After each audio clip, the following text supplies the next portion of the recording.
commencer la séance de ce conseil municipal du 9 janvier.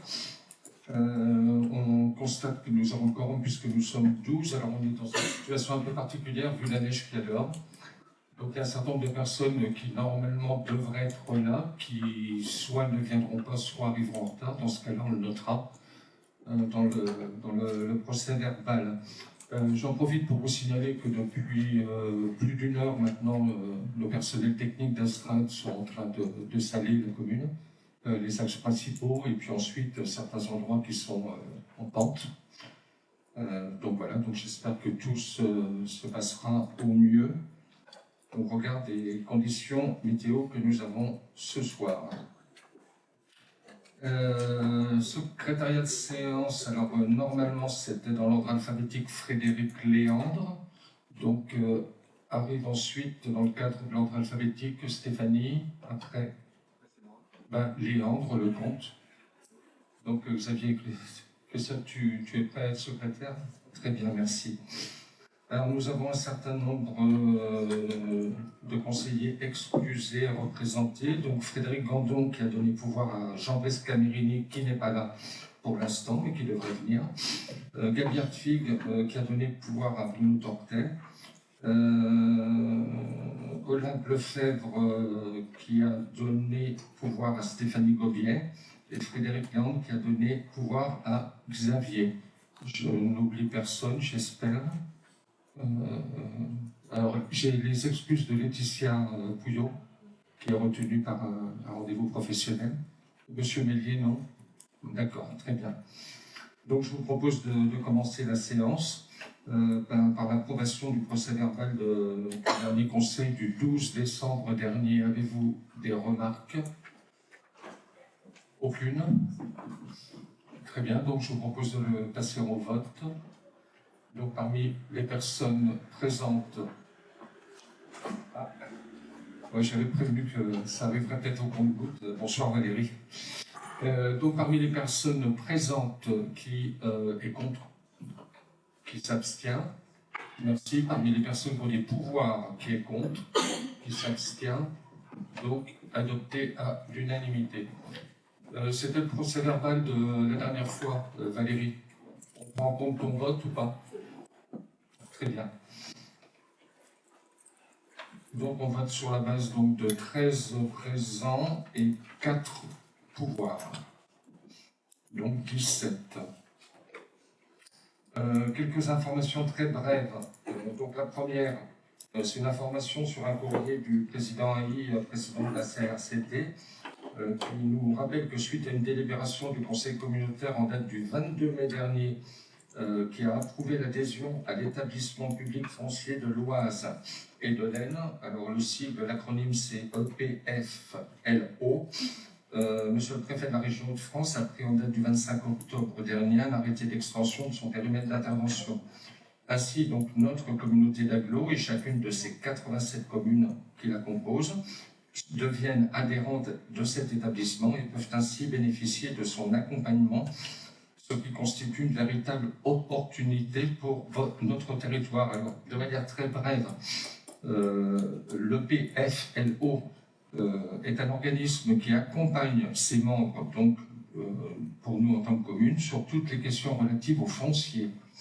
Il peut ainsi apporter une ingénierie foncière dédiée, des moyens financiers pour assurer l'acquisition, le portage et la rétrocession de biens. Il a ainsi vocation à réaliser pour ses membres les acquisitions foncières nécessaires pour la réalisation de projets d'aménagement ou de développement. Ces axes d'intervention sont divers: création de logements, revitalisation des centres, accompagnement au développement économique, soutien au commerce de proximité, développement de maisons de santé, préservation des espaces agricoles et naturels, et je passe quelques-unes de ces compétences. Une conférence des maires sera organisée début 2024 pour illustrer les axes d'intervention de cet organisme. Donc je crois que c'est quelque chose qu'on a tout intérêt à regarder, participer en 2024 certainement à cette réunion et voir ce que cet organisme pourrait nous apporter. Donc étaient déjà au courant les membres du conseil qui font partie du conseil communautaire, donc Éric Brem, Michel Lorter, Stéphanie Gobier et moi-même. Donc le conseil de ce soir portera principalement sur les demandes de subventions. Donc ce premier conseil de l'année est consacré, comme je viens de dire, pour partie aux demandes de subventions pour les projets d'investissement proposés au budget 2024. Nous devons donc en effet respecter les échéances fixées au 15 janvier, c'est-à-dire dans 6 jours, pour le dépôt des demandes de subventions DETR. Je rappelle DETR, dotation d'équipement des territoires ruraux, et DSIL, dotation de soutien à l'investissement local. Donc là, on est très court, ce qui va expliquer un certain nombre de choses. Au 31 janvier, cette fois-ci, on est un peu plus large. Pour les demandes de subventions API, c'est N Partenariat Investissement, et APV, N Partenariat Voirie, auprès du département. Donc c'est pourquoi vous avez 2 délibérations qui ont été complétées par le service de la voirie départementale et qui concernent des demandes de subventions APV pour des travaux de voirie. Nous avons en effet sollicité en amont afin de nous assurer du montant exact des subventions auxquelles nous pouvions prétendre pour ces 2 projets. Ces 2 délibérations vous ont donc été remises sur table. On a préféré fonctionner comme ça a pris beaucoup de temps, beaucoup de travail, notamment de la part de Stéphanie. On voulait vraiment être au plus près de la réalité. Et je remercie d'ailleurs les services du département qui nous ont renseignés finalement en temps et heure. Alors comme ce sont des délibérations déposées sur table, il faut l'accord du conseil municipal. Donc je vais vous demander de procéder à un vote pour savoir si vous êtes pour ou contre le fait que nous puissions examiner ces 2 délibérations ultérieurement, donc dans la soirée. Donc qui est contre, qui s'abstient, et pour ceux qui ont des pouvoirs, qui est contre, qui s'abstient, merci. D'autres demandes de subventions seront présentées au cours de l'année.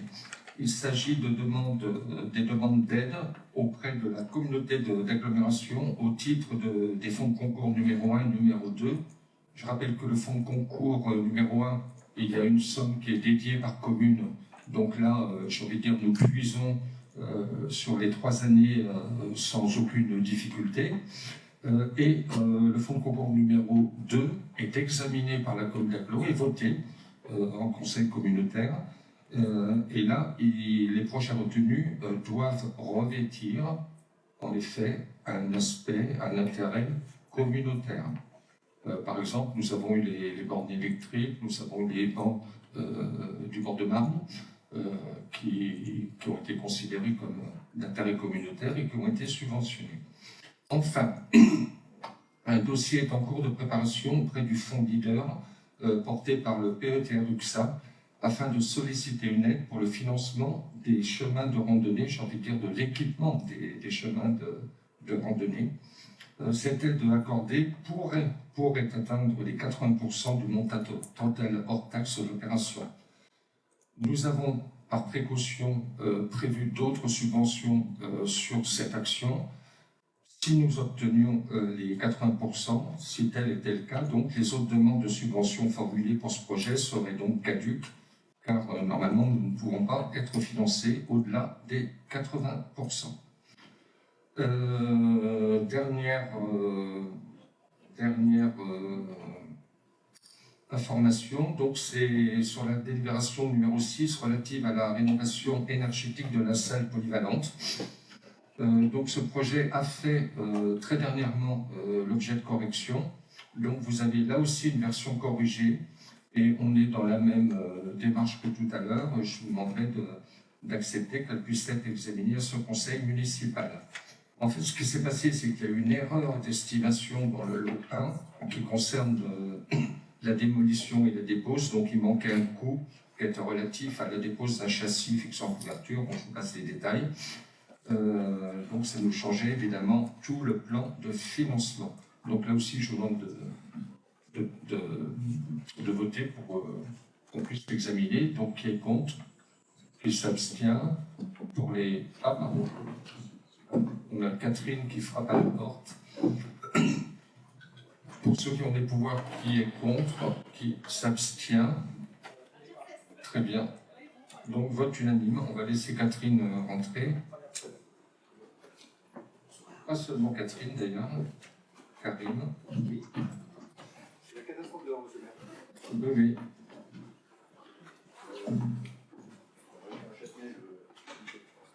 Voilà, donc on avait prévenu que ça serait peut-être un peu, si je peux utiliser l'expression, au fil de l'eau.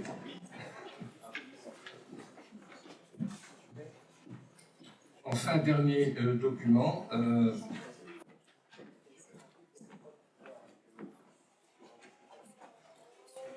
Oui. Ah oui, sur le vote, oui, pardon. Oui. Donc il faut enlever deux voix. Jean-Brice plus... D'accord. Ok. Donc, dernier document qui concerne le tableau des emplois. Il y avait dans le document qui vous avait été remis précédemment l'absence d'un poste d'adjoint technique qu'on a créé lors de la dernière séance. Et là aussi, donc, cet oubli, enfin cette absence, ils ont été réparés. Y a-t-il des remarques? On peut continuer? Très bien. Eh ben, je vais céder la parole à Xavier pour la délibération. Disons, c'est toi qui as la délibération numéro 1, 2024. Merci, bonsoir à toutes, bonsoir à tous. Donc, délibération numéro 1, c'est une délibération dont vous avez l'habitude, achat d'un récupérateur neuf d'eau pluviale par un habitant de la commune, et ça concerne le versement de l'aide financière que vous connaissez, puisque nous l'avons voté ici dans son principe et dans ses modalités le 29 mars 2022. C'est une aide qui est limitée à 50% du montant total TTC du récupérateur acheté dans la limite maximale de 50 €. Alors, il se trouve que monsieur et madame Dejean, qui habitent sur la commune, ont présenté une demande d'aide pour l'acquisition d'un récupérateur d'eau de pluie de 310 litres facturé à 47,90 € TTC. Demande complète accompagnée de toutes les pièces justificatives requises. Il est donc proposé ce soir d'approuver l'octroi de cette aide à monsieur et madame Dejean pour un montant de 23,95 €. Avez-vous des remarques ou des observations? Non? Oui? Madame Verneau, non? Très bien. Donc, on peut passer au vote. Alors, qui est contre? Qui s'abstient? Parmi ceux qui ont des pouvoirs, qui est contre? Qui s'abstient? Donc, à l'unanimité. Alors là, il faut qu'on soit clair sur le nombre de voix. Donc, normalement, ça doit faire 18, hein, si je ne me trompe pas. Je vais céder la parole à Jean-Jacques Tiani pour la délibération numéro 2. Jean-Jacques. Oui, la délibération numéro 2 qui concerne le dossier abbatial. Alors peut-être un rappel préalable. L'abbatial, vous le savez, c'est un budget important pour la commune et c'est pas d'hier, mais ça continue. Il faut être reconnaissant aux municipalités précédentes qui ont toujours soigné le monument le mieux possible, et en particulier pendant la dernière mandature de Jean-Paul Clairbois, où de très importants travaux ont été réalisés qui ont permis la mise hors d'eau, la restauration et l'électrification des cloches, etc., que tout le monde ici, dont tout le monde ici se rappelle. Alors, dans le suivi de la restauration de l'abbatiale et dans son entretien, il a été convenu de confier à un cabinet d'architectes et à différentes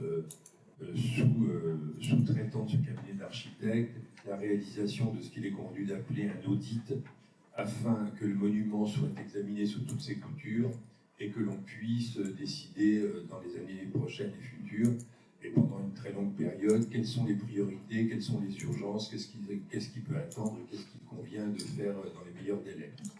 Ce diagnostic a été rendu il y a maintenant un certain temps à la municipalité qui, je crois savoir, en a transmis un exemplaire à la DRAC, si mes souvenirs sont exacts, ce qui a permis d'avoir une vision absolument complète, parfaitement documentée de l'état sanitaire de l'abbatiale et d'avoir une classification des travaux à envisager en fonction de leur urgence. J'attire votre attention sur la qualité du document. Il est sur ma table là, il est vraiment à la disposition de tout le monde. Je crois qu'il y a toujours un exemplaire en mairie qui est disponible. Les intervenants sur ce projet ont fait un travail absolument considérable, iconographique, photographique, technique, tout y est, et c'est franchement quelque chose d'extrêmement important. C'est un travail qui, me semble-t-il, a été parfaitement bien fait, même si je ne suis pas un spécialiste de la restauration de l'architecture, mais enfin, la lecture du document se rend compte quand même que le nombre d'heures passées, le nombre de diligences effectuées mérite salaire. C'est ça dont nous parlons aujourd'hui. Nous avons bien sûr, la municipalité a reçu la facture de ces travaux préalables. Ces travaux et d'autres qui sont prévus, je parle de l'avant-projet sommaire, de l'avant-projet détaillé, du document d'architecture technique, de l'étude de projet, du dossier de consultation des entreprises, de l'assistance pour la passation du contrat de travaux, etc., qui sont aussi des travaux considérables, et ce n'est pas Stéphanie qui me démentira, puisqu'il y a réellement un énorme travail à effectuer encore. Donc, la totalité des honoraires réclamés atteint la somme très importante de 297 000 €, ce qui n'est pas rien, bien sûr. Ces 297 000 € ne sont évidemment pas pour la totalité à la charge de la commune, puisque la commune aurait, et vous avez le détail dans le document qui nous a été remis, la commune aurait à sa charge une somme qui atteindra in fine 99 000 € sur le coût total TTC. Donc c'est cette facture à honorer que je vous demande d'accepter et que je vous demande évidemment de voter pour que dans les prochaines années, nous puissions à un moment ou à un autre envisager de commencer les restaurations qui vont s'imposer dans l'ordre, la sérénité et avec évidemment un budget qui sera discuté à chaque cours conseil municipal, qui sera débattu, etc. etc. Voilà, donc on demande d'approuver le plan de financement pour la phase d'études préalables à la poursuite de la restauration, solliciter le département de l'Aisne au titre de l'API pour la subvention située exposée, inscrire au budget 2024 les crédits nécessaires pour la phase d'études préalables et autoriser, bien sûr, monsieur le maire, à signer tous les documents permettant d'instruire ce dossier. Alors, encore une petite précision, sur le document, il y a une petite imprécision. Il est noté sur la délibération 02, étude de projet pour la restauration du clos couvert et de la chapelle du Saint-Sépulcre de l'abbatiale Saint-Féréol. Alors l'histoire de la chapelle du Saint-Sépulcre, c'est un peu une imprécision, parce que c'est quelque chose qui évidemment sera traité totalement à part, vu l'importance du budget qui serait nécessaire si un jour ou l'autre, la municipalité des Saumes, la nôtre ou une municipalité suivante, envisageait de se mettre ce chantier sur le dos, parce que je crois avoir entendu des chiffres colossaux, donc ça ne fait pas partie exactement des projets, c'est quelque chose qui serait traité de toute façon à part.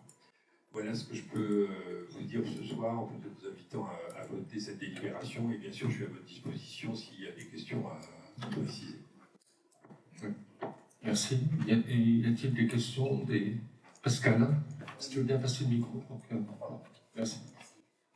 Ben, moi, je voterai contre parce qu'il y a des choses plus prioritaires que l'abbatiale. Je vois la rue de Moncourt, il y a des personnes qui ne peuvent même pas rentrer chez eux parce qu'elle est dans un état pitoyable. Donc je pense que les 99 000 € qui restent à la charge de la commune, il faudrait peut-être mieux les investir dans cette partie de voirie. Je réponds, monsieur le maire. Je commence et puis Non, c'est évidemment une réaction qui me semble tout à fait, j'allais dire, normale, et passez-moi l'expression, et en tout cas assez évidente. On sait très bien ce que représente le patrimoine dans le budget des communes, la moindre petite église de campagne, etc., etc. Les débats à ce sujet sont permanents et ne datent pas d'hier. Malheureusement, il y a une loi qui s'appelle la loi de séparation de l'Église et de l'État qui date de 1905, qui est une loi qui a été votée dans le drame, le sang, les cris et la grande douleur.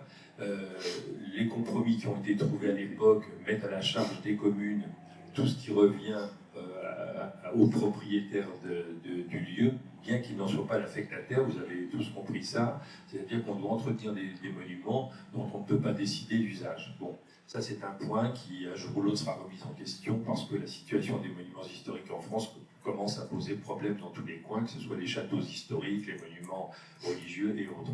Ceci étant dit, je ne vais pas faire un cours d'histoire, mais entretenir la mémoire des siècles passés, surtout lorsqu'il s'agit de bâtiments de la qualité de l'abbatiale des Saumes, me semble pour moi un impératif, pour les enfants, pour les générations successives, et qu'effectivement il y a il y a des priorités de tout genre, mais cet aspect-là ne doit pas être négligé. Un peuple qui n'a pas de mémoire, vous le savez aussi bien que moi, n'a que peu d'avenir, et la mémoire se trouve dans beaucoup d'endroits différents, mais aussi et en particulier dans les pierres, dans ce qui fait l'histoire de nos villages, le cœur de nos villages, etc., etc. Donc effectivement, je comprends très bien la réaction, mais ça fait partie de notre lot. Les gens qui habitaient les Saumes, les habitants des Saumes qui ont survécu à la guerre de 14 et qui ont trouvé ce monument dans un état pitoyable, nous avons tout un tas d'iconographies sur le sujet, ont réussi entre 1914 et 1921 à reconstruire la totalité de l'abbatiale. C'est-à-dire que c'est pas rien. En quelques années, ils ont trouvé les moyens, l'énergie, les finances et la volonté de reconstruire totalement ce monument. Donc je demande à ce qu'on soit fidèle à la mémoire de nos anciens, à la mémoire de ceux qui nous ont précédés, et qu'on prenne en compte dans des proportions acceptables, qui seront, je répète, discutées chaque année en fonction des municipalités qui auront le sujet à traiter, mais je vous demande avec insistance de bien vouloir voter cette délibération. Merci. Bon, mis à part le fait que je partage entièrement ce qui vient d'être dit par Jean-Jacques Théani, je reviendrai quand même sur un point, c'est que nous savons tous, et notamment ceux qui ont déjà été adjoints et élus, qu'un budget, c'est aller vers la réalisation d'un certain nombre de priorités. Donc, c'est pas aller vers une priorité, c'est aller vers un ensemble et une cohérence. Dans le cadre de notre politique, nous avons entre autres comme priorité la culture et le patrimoine. Secondo, il est fait état d'un endroit de la commune. Nous qui avons été en charge dans le mandat précédent, et pour certains absents dans des mandats précédents, nous savons très bien que sur la commune, au niveau de la voirie, il y a beaucoup à faire. Beaucoup. Et pas seulement d'ailleurs l'endroit cité. Donc jusqu'ici, on fera le bilan quand il le faudra, mais y compris cette année, on est en train de développer quand même, je trouve, un certain nombre d'actions fortes et coûteuses sur les travaux. En sachant qu'on aura quelques millions de plus, ça irait beaucoup mieux. Donc j'ai envie de dire, on ne peut pas voir par le petit bout de la lorgnette par rapport à un endroit. C'est vrai qu'avec ces 99 000 euros, on pourrait aussi boucher quelques trous dans quelques endroits. On pourrait faire plus pour l'école, on pourrait faire plus pour ceci ou cela. Encore une fois, un budget, c'est un ensemble de priorités vers lesquelles on essaie d'avancer.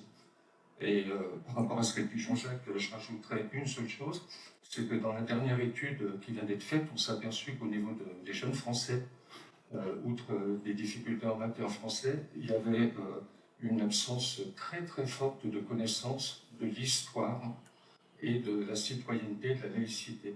Et je crois que pour un pays, c'est grave.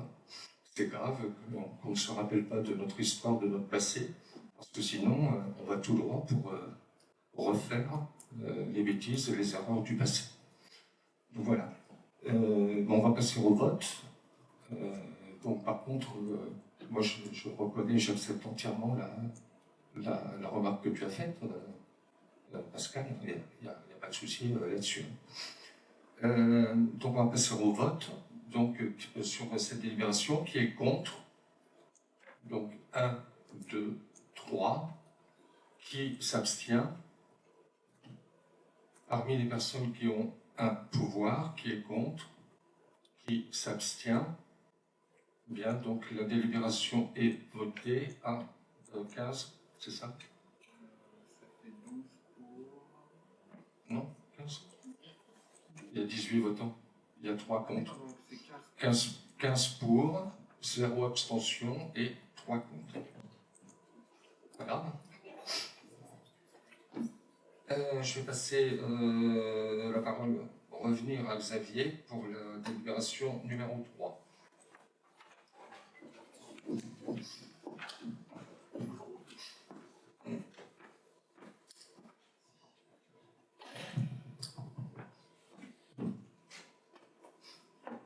Alors, délibération numéro 3 concernant l'accessibilité de la mairie aux personnes à mobilité réduite. J'abrégerai en PMR, si vous voulez bien. Il s'agit d'une demande de subvention API, N Partenariat Investissement. Aujourd'hui, le système d'élévateur qui se trouve à l'entrée de la mairie est hors service, il n'est plus réparable parce que les pièces qu'il faudrait changer ne se fabriquent plus et ne sont plus disponibles sur le marché. Il faut donc envisager le remplacement de ce matériel par un nouvel ascenseur. Pour ce faire, un devis a été demandé, il a été reçu, s'élève à une somme de 25 163,86 € TTC. Pour financer ce projet, il est envisagé de solliciter une subvention auprès du département au titre de dispositif de l'AN Partenariat Voirie, API. Ce qui nous ferait un plan de financement qui serait le suivant. Montant de la subvention demandé 20%, soit 4 770,40 €. Reste à charge pour la commune, 20 393,46 €. Un sujet que nous avons vu hier soir lors de la commission finances. Avez-vous des interventions? Oui. Pascal. Est-ce qu'il y a eu une étude qui a été faite pour un plan incliné qui aurait coûté une moitié moins cher? Et je voudrais savoir si ça a été discuté en commission de travaux parce que je ne me souviens pas l'avoir entendu.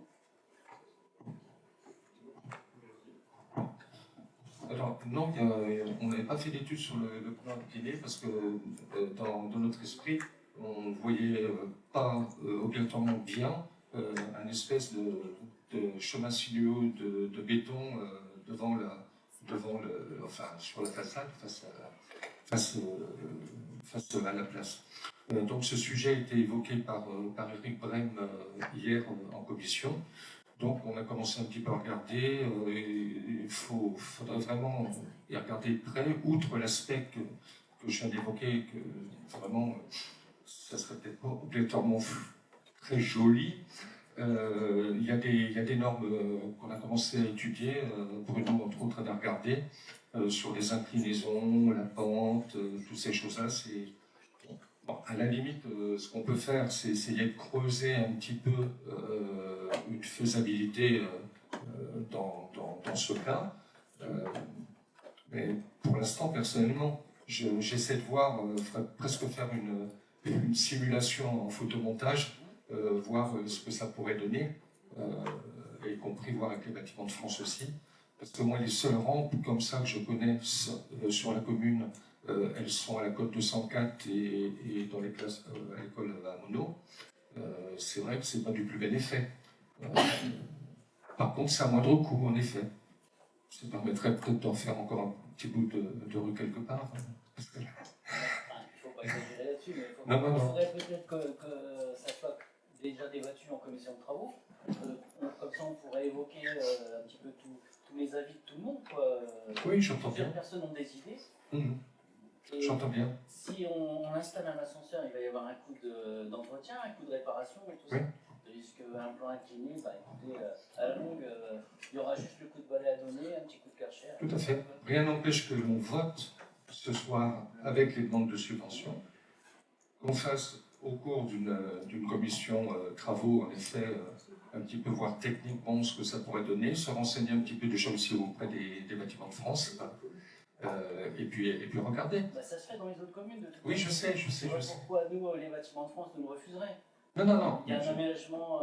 Enfin, ça se fait, moi j'en ai vu dans certaines communes qui étaient très jolies et très belles, parce que c'est pas du tout non plus le même bâti.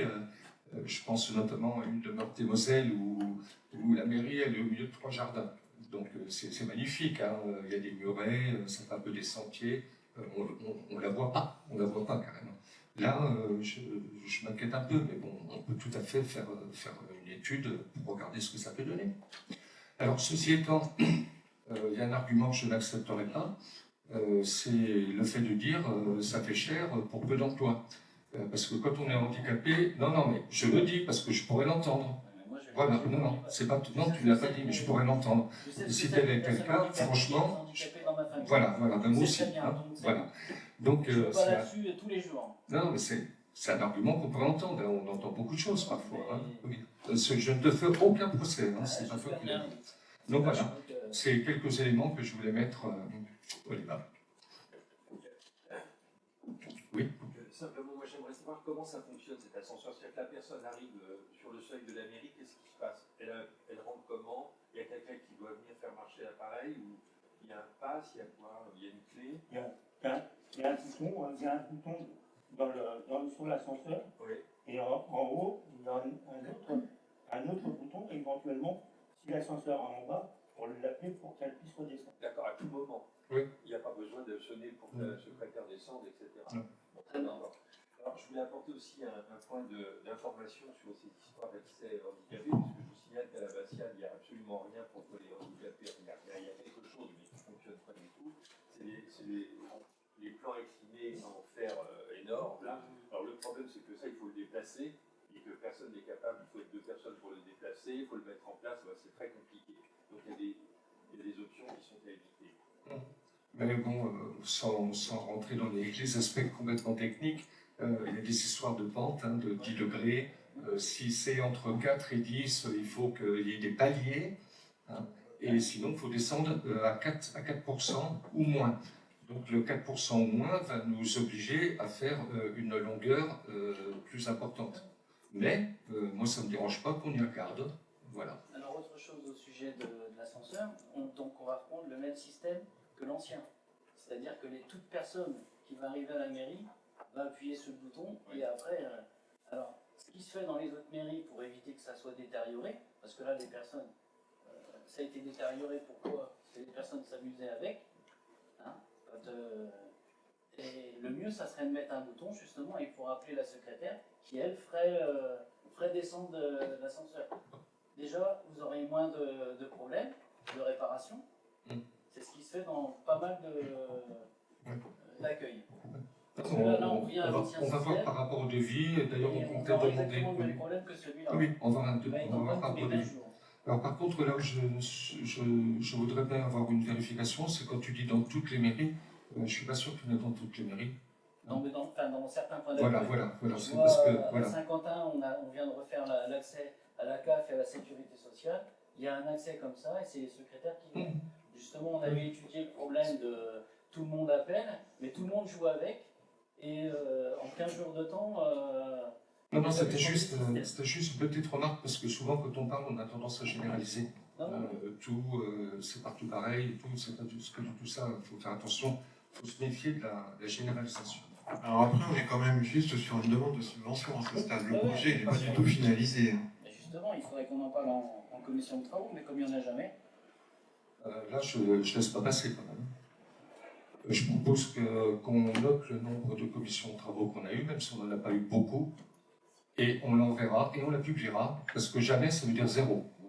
Non, mais, donc je ne laisse pas passer, désolé. On en a eu 2 en 2023. Oui, mais c'est pas jamais. Je me méfie des gens qui généralisent. Quand on parle, on fait attention à ce qu'on dit. Ce n'est pas jamais. Monsieur le maire, ne vous énervez pas, monsieur le maire. Non, mais je suis désolé. Si moi je dis une bêtise comme ça, j'espère que tu me comprendras. Combien? Donc 6. Donc on a eu 6 commissions. Merci Stéphanie. 6 commissions, c'est pas jamais. Peut-être tu mets des communes avec d'autres commissions. On va passer là-dessus, c'est pas la peine. Il y a une erreur qui a été dite, elle est rectifiée. On y va. Vas-y, Xavier. On va passer au vote. Donc, qui est contre? Qui s'abstient? Ok, parmi ceux qui ont des pouvoirs, qui est contre, qui s'abstient? Donc je vous remercie pour ce vote unanime. Et bien, un vote de proposition de demande de financement en attendant que l'on étudie dans la 7e commission travaux depuis le 1er janvier 2023 les suites à y donner.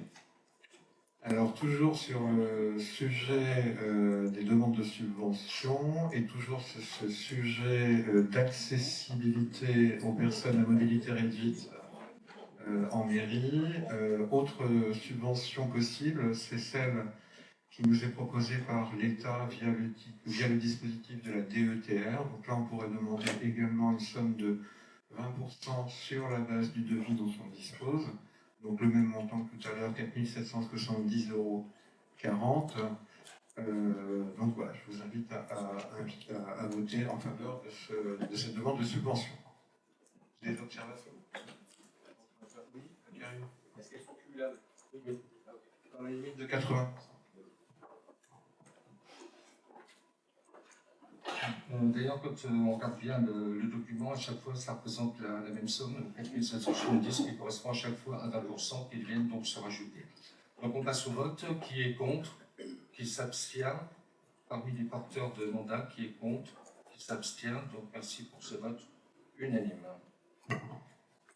On poursuit toujours sur l'accessibilité aux personnes à mobilité réduite dans les locaux de la mairie. Cette fois-ci, troisième demande de subvention au titre du fonds de concours, au titre même de la première enveloppe du fonds de concours. Là encore, on solliciterait une subvention de l'ordre de 20% pour un montant de 4 770,40 €. Ça n'a pas changé. Donc Karine, nous saluons 60% de subvention. Qui est contre?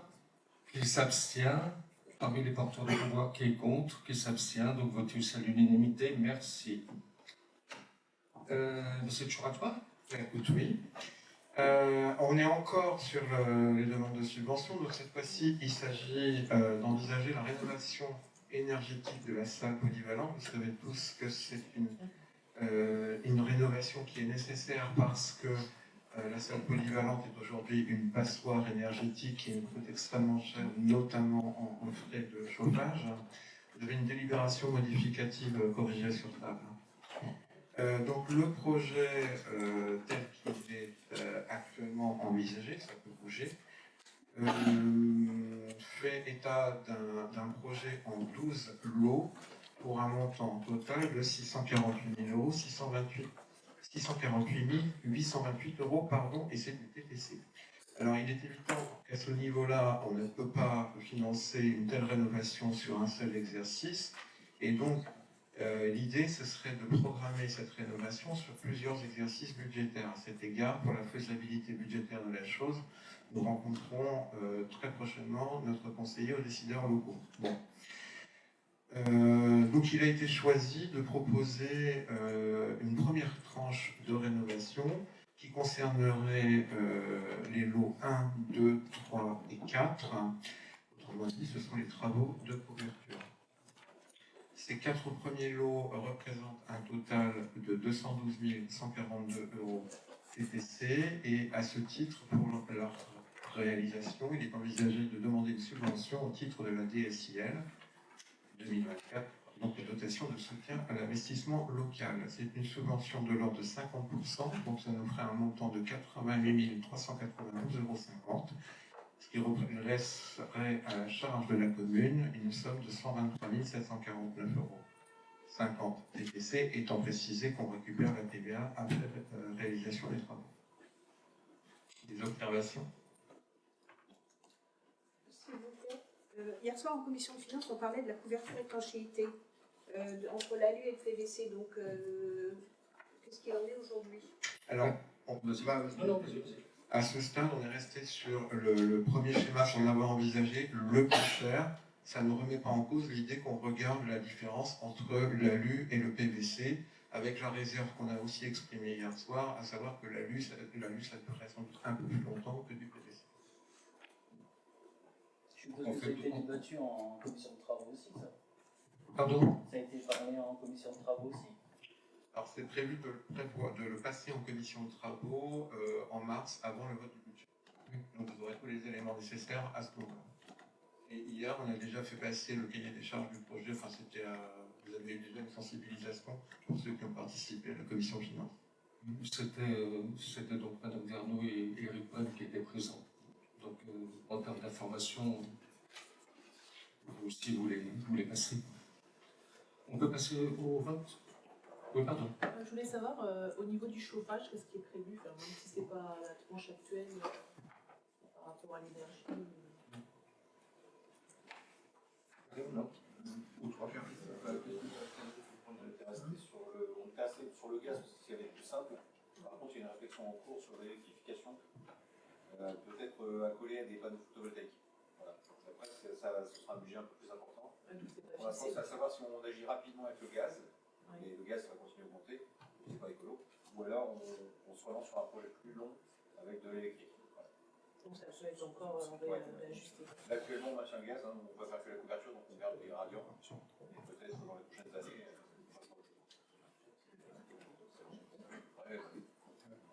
Alors, par contre, c'est un projet qui a été beaucoup discuté et préparé avec un certain nombre d'élus et des agents de la commune qui sont amenés à y travailler. J'avais oublié de le signaler, qui ont fait un certain nombre des remarques d'ailleurs tout à fait utiles.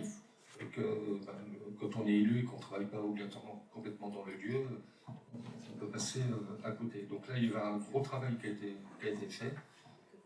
Parmi ces élus, il y avait Karine, il y avait Frédéric Vendon, il y avait Jean-Oubli, Olympe.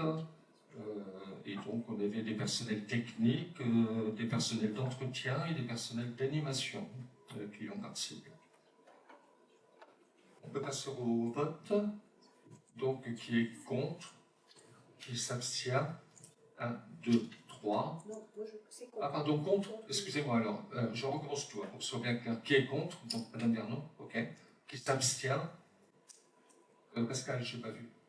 2. Parmi les porteurs de mandat, qui est contre? Qui s'abstient? Ok, donc on devrait être à 15 pour, 2 abstentions et 1 contre. C'est cela? Très bien. On peut passer à la délibération suivante. Je laisse la parole à Stéphanie Gauthier. Bonsoir, donc je vais passer à la délibération concernant la pose de volets occultants à l'école de la Côte 204 avec une demande de subvention DETR. Donc on avait déjà l'année dernière fait des devis pour la pose de volets roulants à l'école de la Côte 204, toujours dans le même esprit que pour la maternelle qui ont été réalisées l'année dernière, à savoir pouvoir avoir une petite isolation thermique l'hiver et l'été, et surtout pour l'été, les volets, pouvoir avoir dans les classes un peu plus de pénombre et un peu moins de chaleur. Donc ça n'avait pas été réalisé l'année passée, puisqu'on a quand même l'abbatiale qui est juste à côté, donc on a des contraintes. Donc on a revu un petit peu le devis, on a demandé pour avoir des stores intérieurs occultants, mais également des films anti-chaleur sur les vitres. Il y aurait possibilité de faire la pose de volets roulants au niveau de la petite cour, parce que là, les volets roulants, tous les coffres peuvent être à l'intérieur des classes, et donc ne se verraient absolument pas de l'extérieur. Donc là, on est là pour demander une subvention, mais après, évidemment, on fera toutes les démarches pour les demandes de travaux auprès des bâtiments de France pour les volets, etc. Donc là, je vous propose de voir le plan de financement. Donc le coût total de l'opération est de 48 895,77 €, donc avec un montant de subvention DETR à hauteur de 50%, soit 22 681,47 €, ce qui ferait un reste à charge à la commune de 26 214,29 €. Donc là, je demande au conseil municipal d'approuver le projet d'acquisition de volets roulants pour l'école élémentaire de la Côte 204, de valider le plan de financement ci-dessus présenté, d'approuver la demande de subvention DETR auprès de l'État et d'inscrire les montants nécessaires en recettes et en dépenses au budget 2024. Est-ce qu'il y a des... Bien.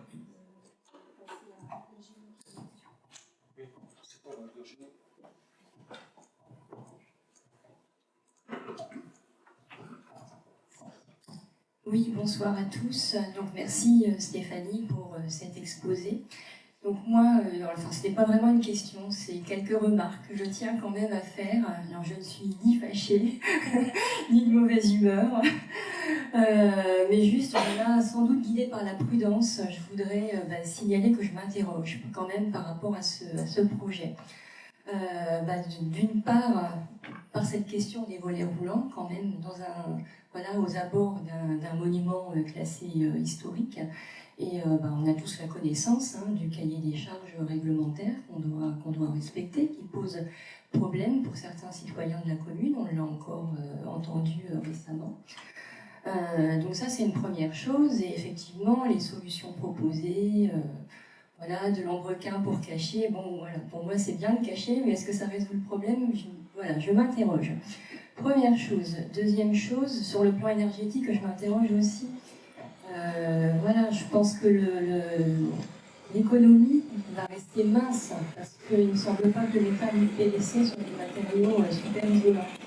Première chose, et puis on va poser des volets roulants sur un bâtiment, deux bâtiments, parce qu'il y a deux parties, qui sont quand même des passoires énergétiques et très mal isolées. Donc je ne sais pas si le coût sera vraiment optimisé. Et puis enfin, comme vous le savez tous, j'appartiens à l'Éducation nationale et je me promène dans les classes tous les jours. Et dans les classes où il y a des volets roulants, je fais souvent le constat que les enfants sont dans la pénombre toute la journée, et ça m'agace. Mais vraiment au plus haut point. Donc ils sont déjà sur le téléphone portable et tablettes à la maison, etc., plus que de raison, on le sait bien, et je ne jette pas la pierre, je pense que c'est compliqué de maîtriser la durée d'exposition aux écrans. Et donc les tableaux numériques interactifs sont utiles à l'école, mais je pense qu'on n'a pas forcément d'ailleurs le besoin d'en s'en servir toute la journée. Et moi, j'aimerais bien que les salles de classe soient lumineuses. Voilà. Parce que j'ai un peu l'impression que nos élèves deviennent des endives. Voilà, c'est un peu exprimé brutalement. Mais d'ailleurs, on sait pour des raisons de santé, de bien-être psychologique, combien on a besoin de lumière. Et je trouve ça vraiment déplorable que les enfants soient dans la pénombre toute la journée. Et quand il y a des volets roulants, pourtant c'est simple d'appuyer sur le bouton pour les remonter, mais ils restent descendus toute la journée. Voilà, donc je me dis, dans un premier temps, peut-être qu'on peut investir dans des bons rideaux, il en existe, c'est facile, c'est moins coûteux. Et peut-être qu'on pourra garder la cagnotte pour investir sur un projet d'envergure pour nos enfants. Merci de votre écoute.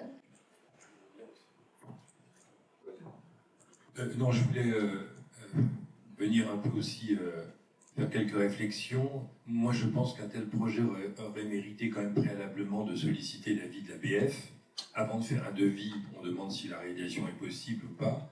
Si j'ai bien compris le règlement d'urbanisme, c'est interdit. On a eu l'exemple l'autre jour par effectivement l'habitant qui est venu nous expliquer qu'il avait des difficultés avec la BF à cause des histoires de volets roulants.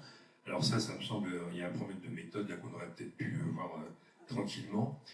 Deuxièmement, je pense effectivement que au niveau de thermique, etc., l'histoire des volets roulants n'a jamais été prouvée comme étant efficace. Alors je sais que c'est la mode, je sais qu'il y a des commerciaux qui sont redoutables là-dessus, etc.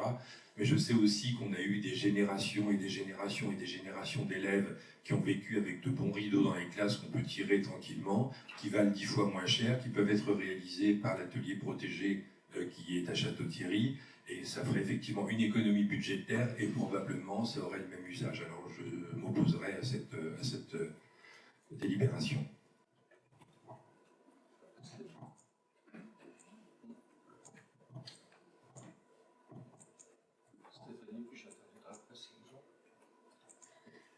J'entends tout ce que vous dites. On avait un petit peu déjà débattu en commission scolaire et autres. Moi, comme je vous ai dit, on ne fera pas les choses sans qu'il y ait évidemment l'accord des Bâtiments de France. Le but n'est pas non plus de mettre des volets roulants forcément sur toutes les fenêtres de toute la côte 204. Voilà. C'est pour ça que dans le devis, on a aussi des films de protection au niveau des vitres. On a aussi des stores intérieurs de prévus. Donc les choses seront de nouveau rediscutées, bien évidemment.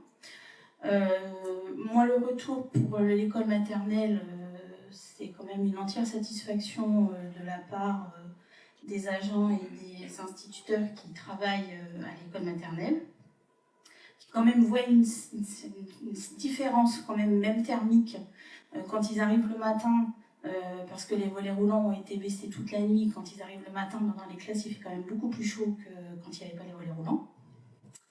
Donc c'est quand même un point plutôt positif.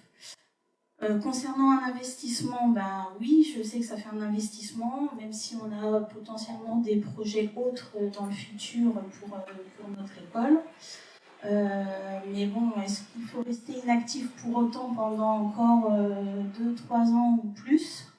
C'est une question que je me pose. Donc moi j'essaye aussi de répondre aux demandes des gens qui travaillent tous les jours dans la structure. Et voilà. Donc, je ne sais pas si Jean-Paul, tu veux apporter d'autres précisions. Non, je peux rajouter juste quelques mots. C'est vrai que quand on a parlé de volets roulants, j'étais un peu sceptique au départ. Hein, parce que, bon. Mais c'est vrai que l'expérience de la maternelle nous montre que ça marche vraiment très bien. Et en plus, les volets ne sont pas fermés toute la journée à l'école maternelle, à ma connaissance. Et après, je ne comprendrais pas qu'un enseignant ferme le volet. Déjà, il n'aura pas besoin de le fermer le matin en arrivant, puisqu'il sera déjà fermé. Mais enfin, ne l'ouvre pas, il laisse la classe comme ça toute la journée. Là, je ne comprends pas. Et deuxièmement, dans le projet, si je ne m'abuse, ça concerne les fenêtres de la petite cour. Stéphanie, dis-moi si je me trompe. Hein. C'est uniquement les fenêtres de la petite cour. Qui représente 2 classes plus un tout petit bout de la classe qui servait dans le temps de cantine. Et c'est un endroit où, quand il y a le soleil, notamment le matin, c'est vraiment effrayant. Donc moi, je pense par contre qu'il y a un argument qu'on peut entendre, qu'on a entendu d'ailleurs de la part d'Éric Brahim hier, c'est que c'est pas isolé au-dessus. Et là, on a un souci, et je pense que là, il faudrait qu'on voit pour une couverture, au moins dans un premier temps, de laine de roche ou autre, pour isoler au-dessus. Je pense à l'ensemble de. C'est un peu mieux, j'ai envie de dire, sur le premier corps de l'école, mais sur le deuxième corps et sur la place du fond, là, vraiment, c'est pas bon. Hein. Donc voilà. Moi, je crois malgré tout qu'il faut y aller, parce que. Dans ce qu'a un petit peu évoqué Stéphanie, moi je ne sais pas si jamais on a une école ailleurs prochainement ou plus tard, ces bâtiments, ils auront toujours une vocation. Est-ce qu'ils auront une vocation d'ordre public? Est-ce qu'ils auront une vocation d'ordre communal? Ça peut aussi être le cas. Il y a des tas de possibilités pour investir ces locaux pour des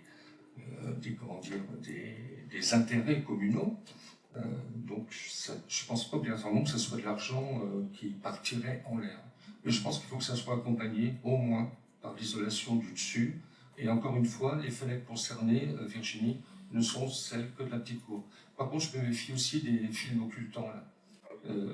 Parce que là, j'ai l'impression en effet qu'on va devenir éméralope. Donc en effet, là tu as raison. Je vous appellerai malgré tout à voter pour, tout en ayant entendu les réserves ou les avis contraires exprimés. D'autres remarques? Bruno? Oui.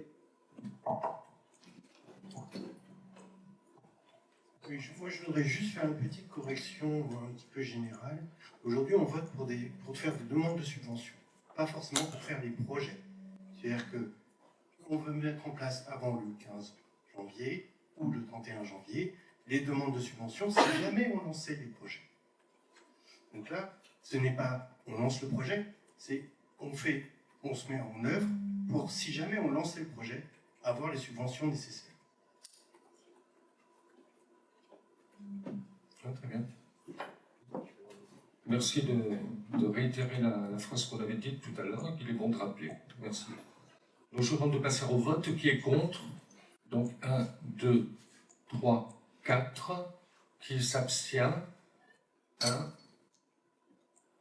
Pour ceux qui ont les pouvoirs, qui est contre? Qui s'abstient? Ok. Donc, on est à 4 contre, 1 abstention, 13 pour. C'est cela? 14? J'ai 4 contre, une abstention pour les présents, donc ça fait 11. 3, 14. Je vais céder la parole à Michel Horter pour la délibération suivante. Vas-y Michel. 4 contre, une abstention. Oui, ça fait 13 pour. C'est ce que j'avais dit, il me semble. C'est pas grave. Vas-y Michel. Pour les travaux de voirie qui étaient prévus pour 2023-2024, la route du Tillelet pour 3600 mètres, pour une somme totale de 207 264, qui reste à la charge 150 784, et une deuxième tranche pour 2024 de 3600 mètres, et qui donnait encore la même somme, un reste à charge pour la mairie de 150 784. Je précise que les travaux pour la première tranche ont été réalisés en 2023 par la société RVM, retenu après un appel d'offres de la MAPA, délibération 60, du 10-10-2023. Il convient désormais de budgéter en 2024 le montant des travaux de voirie de la deuxième tranche et de solliciter une subvention auprès du département au titre de l'APV 2024. La demande de dossier de subvention APV comprendra une notice descriptive du projet, un plan de travaux, un détail estimatif des travaux, un plan de financement. Un nouveau devis actualisé réalisé par le bureau d'études Infraétudes estime à 199 455 € la réfection de 750 mètres de chaussée restant dans le traitement à froid de la chaussée existante. Le plan de financement actualisé sera donc les suivants. Pour l'année 2024, le secteur voirie Tillelet, route de Villiers, 3750 mètres, pour un coût total de 199 455 et qui restera à charge pour la commune de 136 455. Et par ailleurs, précise qu'aucun autre financement sera demandé pour ces travaux de voirie. Le conseil municipal a donc invité de valider le nouveau plan de financement pour la deuxième tranche de ces travaux de voirie sur le secteur de la route du Tillelet et de la Picoterie, route de Villiers. Sollicite une subvention APV de 63 000 € au titre de l'année 2024 et inscrit les montants aux dépenses et en recettes budget 2024. Vous avez besoin de précision? Oui, Pascal. Est-ce qu'il y a une aide qui a été demandée aux propriétaires du méthaniseur? Parce que cette route est beaucoup empruntée par les camions qui vont au méthaniseur. Après, il faudrait demander une contribution aussi aux camions qui viennent chez l'État. Je pense qu'il n'y a pas de légalité surtout. Oui. C'est pas sûr qu'on puisse solliciter un exploitant privé en espèces pour obtenir une aide à la rénovation d'une route comme ça.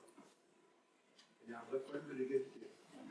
Ah ouais, je suis même assez certain de mon fait. C'est-à-dire que demander à une entreprise, c'est ce que vous sollicitez, de participer financièrement au montage financier pour la rénovation d'une voirie communale, moi j'ai un gros problème de légalité de ce genre de choses. Distance.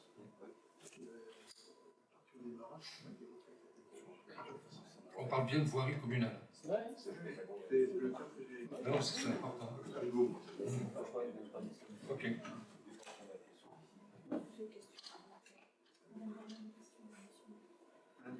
Ah, oui, madame. Oui, monsieur Hortel nous annonce une demande de subvention de 63 000 au titre de l'année 2024. Et sur table, c'est 70 000. Alors, la délibération, c'est bien celle qui est sur table. C'est bien celle qui est sur table qui a été modifiée suite aux échanges avec les services du département. Bon, c'est des calculs assez complexes avec plein de chiffres, plein de multipliés, plein de soustraits. Et surtout, ce qui les rend difficiles, c'est qu'à un certain moment, les montants sont plafonnés. Et à d'autres moments, ils ne sont pas plafonnés. Et voilà. Et dans certains cas, on peut faire rentrer la maîtrise d'œuvre dans la demande de subvention, et dans d'autres cas, non. Et donc, ça s'est joué là sur la maîtrise d'œuvre qu'on pouvait faire rentrer dans la demande de subvention. S'il n'y a pas d'autres questions, je vous propose de passer au vote. Qui est contre? Qui s'abstient? Parmi les porteurs de mandat, qui est contre? Qui s'abstient? Écoutez, je souhaite que, là, pour le coup, ce ne soit pas qu'un projet de demande de financement, mais une réalisation. Et si vous avez l'occasion d'aller sur la première partie qui a été rénovée, vraiment, ça change tout en termes de sécurité, ça change tout en termes de dégâts qu'il y avait un certain nombre de voitures qui s'abîmaient sur cette chaussée, et compagnie, et compagnie. Et puis on l'aura fait en 2 ans, et puis on pourra passer en effet et là je rejoins ce qu'avait dit Pascal, à une autre programmation de travaux sur la commune, sur le bourg, les 10 hameaux et les lieux-dits. Voilà. On est bon?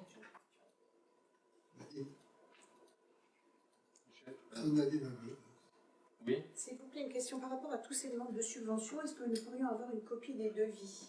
Vous pourriez nous envoyer une copie des devis sur lesquels les subventions ont été demandées? Écoutez, moi je propose que peut-être qu'on pourrait les montrer au moment des débats en commission finance dans le cadre de l'élaboration du budget. On a une commission finance qui est prévue comme chaque année pour les projets en investissement. On les montrera à ce moment-là. Parce que, je sais que chacun connaît son rôle éthique en tant que conseiller municipal, mais quand il y aura des appels d'offres et tout, moi j'ai pas trop envie que les devis circulent. Voilà. Enfin, vous me comprenez, je pense. Merci. Une deuxième question, est-ce que la commune va adhérer à DICA? Parce que dans le cadre des travaux de la salle polyvalente, ça aurait peut-être été utile. Ça va être un de nos prochains débats.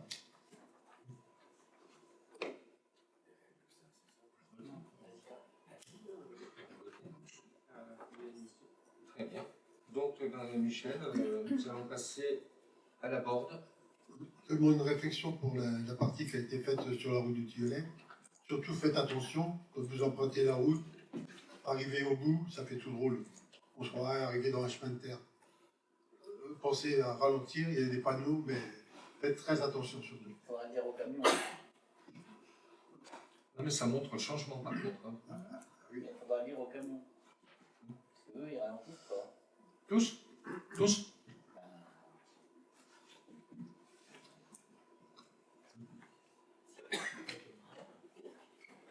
Travaux de voirie, la Borde.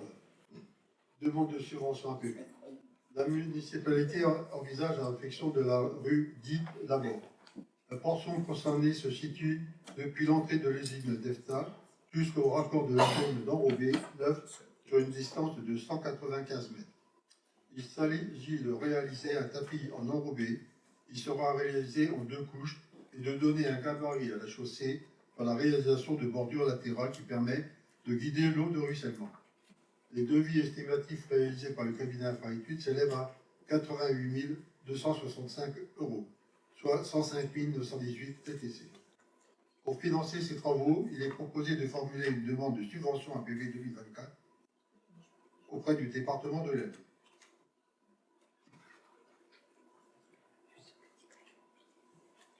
Des remarques sur le... J'en profite pour dire que ces travaux de la deuxième partie de la Borde, puisqu'on a fait le pluvial sur le plateau, la première partie de la Borde, et ensuite donc là on a la descente qui va jusqu'à la sortie de l'EFTA, j'en profite pour dire quand même que c'était des travaux qui étaient programmés dans le mandat dernier, pour montrer aussi que malheureusement parfois il faut du temps au temps et des finances pour pouvoir réaliser un certain nombre de choses. S'il n'y a pas de remarques, on peut passer au vote. Donc, qui est contre? Qui s'abstient? Parmi les personnes qui ont des pouvoirs, qui est contre? Qui s'abstient? Merci pour ce vote unanime. Dernière délibération, la 10. Donc là, il s'agit traditionnellement, j'ai envie de dire, de la remise et l'examen du tableau des emplois donc au 8 janvier, donc en ce début d'année 2024. Donc il appartient au conseil municipal donc, de fixer l'effectif des emplois à temps complet et à temps non complet nécessaires au fonctionnement des services. Donc je vous propose d'adopter ce tableau des emplois qui était annexé à la présente délibération. Alors en fait, il a été remis sur table, je vous ai dit, parce qu'il y avait un petit manque. Donc il prendra effectivement effet au 8 janvier 2024. C'est aussi le résultat de création et des suppressions de postes réalisées tout au long de l'année écoulée et les crédits nécessaires à la rémunération et aux charges des agents nommés dans ces emplois seront inscrits au budget de la commune au chapitre 12, à l'article 74.10 et 74.13.10. Et donc, nous sommes appelés à valider ce tableau.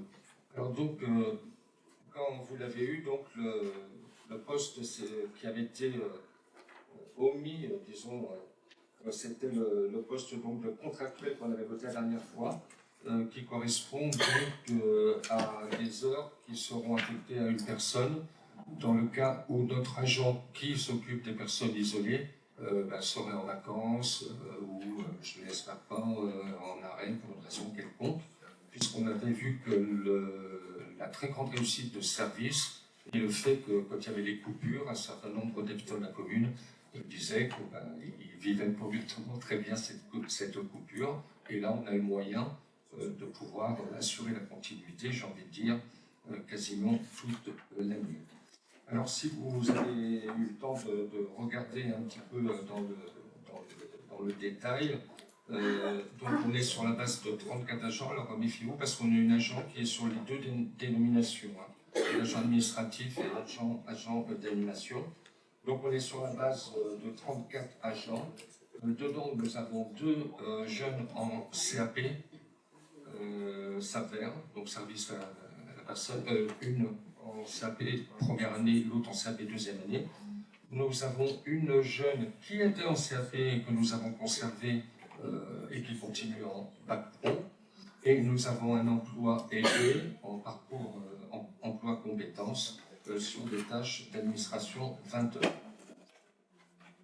Alors là, je vais peut-être anticiper une question qui ne nous est pas posée encore. Mais là, ce sont les chiffres. Mais moi, ce qui m'intéresse toujours, au-delà du nombre d'agents, c'est le volume horaire.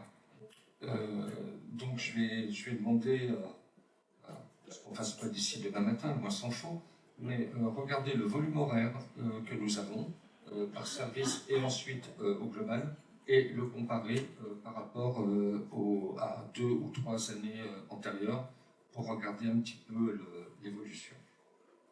Voilà. S'il y a des remarques? Non. Alors j'en profite pour vous dire quand même, donc j'ai la parole, que je suis très content d'être le maire d'une commune qui prend des jeunes en stage, qui prend des jeunes en formation, qui prend des jeunes en contrat aidé, dans la mesure de ses possibilités. Je crois que c'est très important, ce sont des personnes, et on le voit au quotidien, on a des tas de jeunes qui ne trouvent pas de terrain de stage, encore ce matin, on vient de prendre une stagiaire, autant vous dire le bonheur du papa et de la demoiselle, et qui en discutant avec ses amis, nous disait qu'il y avait beaucoup d'élèves de sa classe qui n'avaient pas de stage. Et c'est pour là, c'est pour février. Donc on va la prendre 2 fois un mois, et puis voilà, puis elle va faire son travail. Nos personnels administratifs vont l'accueillir au mieux, peut-être un petit peu aussi à la médiathèque, peut-être aussi un peu ailleurs. Et je crois que vraiment on a tout intérêt à jouer notre rôle aussi en tant que collectivité locale par rapport à l'emploi et l'approche de l'emploi. S'il n'y a pas d'autres... Ah ben, on ne l'a pas voté. Excusez-moi, j'étais parti dans une petite envolée là, mais bon. Donc, vote sur le tableau des emplois. Qui est contre? Un contre. Qui s'abstient? Un. Parmi les gens qui ont un pouvoir, qui est contre? Qui s'abstient? Donc, adopté avec un contre, une abstention et 16 pour. C'est bien cela? Bien. On en a quasiment terminé. Donc, quelques informations agenda. La première, bien évidemment, ce sont les vœux de la municipalité qui auront lieu jeudi 18 à 19h dans la salle polyvalente. Bien évidemment, la présence du plus grand nombre, sauf gros problème de votre part, est attendue. On vous indique aussi, et on peut vous les redonner d'ailleurs en version mail si vous ne les avez pas eues, pour ceux qui sont concernés, le calendrier des réunions de préparation du budget primitif. Donc la commission finances, oui, je vous répète. Ah, pardon. Oui, normalement, oui. On va le redonner quand même s'il le faut. Mercredi 7 février, mercredi 21 février, mercredi 13 mars, mercredi 20 mars. Donc à chaque fois, dépenses, recettes, budget de fonctionnement, budget d'investissement, et ensuite le global. 20 mars, donc on a dit pour la dernière. Et donc le 13 mars, on présentera les devis. Donc le 13 mars, on présentera les devis. Et tout ça pour arriver au mardi 26 mars à 19h, le conseil municipal qui aura dans le gros de son travail le vote du budget primitif. Une date qui peut paraître un peu éloignée, mais que je tiens à indiquer tout de suite, c'est le dimanche 9 juin. Puisque, voilà, c'est ça, Madame Darnaud, il y aura donc les élections européennes. Donc, merci déjà de noter dans vos agendas afin de pouvoir être disponible pour la tenue des bureaux de vote. S'il y a des questions diverses? Non? Oui. Il y a deux choses que je voudrais rappeler. La première, à tous les distributeurs qui sont là, le livret il est prêt à vous appartenir pour la suite. Et j'ai pu comprendre qu'il pourrait y avoir quelque chose pour le 6 juin. Non, c'est pas. J'ai parlé du 9 juin pour les élections. Là, tu parles de la proposition de Jean-Brice Camerini sur l'hommage. Oui, ah oui, ça c'est autre chose. Oui, mais je voulais pas qu'on l'aborde tout de suite parce qu'on n'est que 3 ou 4 à être au courant. Donc on n'a pas eu d'échange plus large. En tout cas, ce qui est important, c'est que le livret puisse être distribué. Alors, je ne sais pas si le monde est disponible pour la distribution ou pas, parce que le premier spectacle, c'est le 19 janvier, il y a une dizaine de jours, et il serait bien quand même que la population de l'information. Bon, ça c'est clair, on essaie de faire partir le plus possible par nos distributeurs de notre liste, puisqu'il y a notre liste donc, qui distribue. Et après, si jamais on a un petit blocage, on trouve un autre système, on a déjà prévu un petit peu, on a discuté pour que ça soit distribué au plus vite. Bien, merci, pas d'autres questions, je vous remercie, je vous souhaite une bonne continuation et un retour le plus serein possible.